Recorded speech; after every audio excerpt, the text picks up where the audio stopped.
Авилгын гэмт хэрэг тухайн нийгэмд хамгийн хор охирол ихтэй гэмт хэрэгүүдийн нэг байдаг. За тэгвэл Монгол улсад авилгын гэмт хэргийн нөхцөл байдал ямар байгааг одоо мэдээлэх гэж байна. 2021 онд авилгалын гэмт хэргийн улмаас нийгэмд нэг их найд төвлөрийн хохирол учирч байсан бол үүнээс нэгэн жилийн дараа буюу 2022 онд авилгалын гэмт хэргийн улмаас нийгэмд 5 их найд төвлөрийн хохирол учирч байсан байна.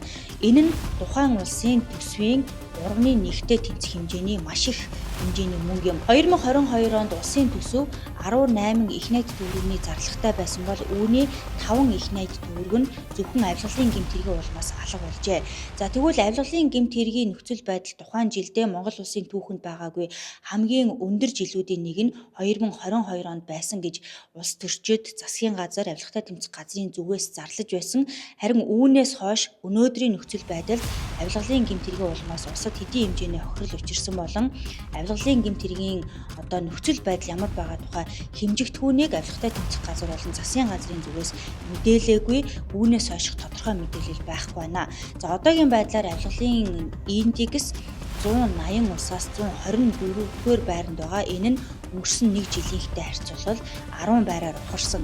Монгол улсад авилгалын гэмт хэргийн нөхцөл байдал 22 оноос хойш нилээдгүй муутсан гэдгийг энэ индекс бол харуулж байна.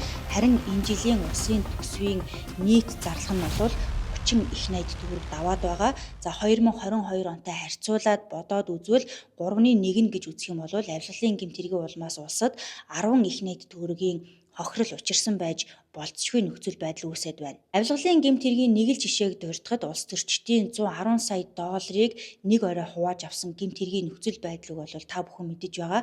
За гэхдээ энэ одоо хэргийн нөхцөл байдлыг хууль хяналтын байгууллагын шалгаж эцэслээгүй байна. За мөн одоо авилгалын гэмт хэргийн улмаас улсад учруулсан хохирол өндөр албан тушаалтнуудын гэмт хэргийн нөхцөл байдалч бас тодорхой биш болоод байгаа юм.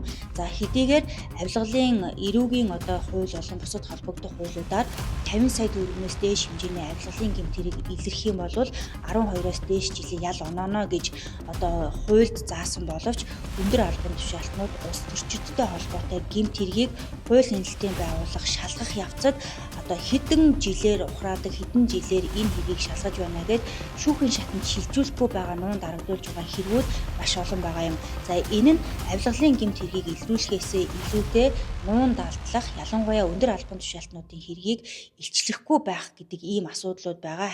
За мэдээллийн эхэнд хэлсэн шиг авилгалын гэмт хэрэг бол тухайн нийгэмд одоо хамгийн их хор хохиролтой гэмт хэргийн нэг гэж мэдээлсэн. За үүний нэг жишээ нь бол өнгөрсөн цагаан сараас хойш Монголын багш нарын нийгмийн даатгалын шимтгэлийг төлж чадаагүй өр хоримтлуулсан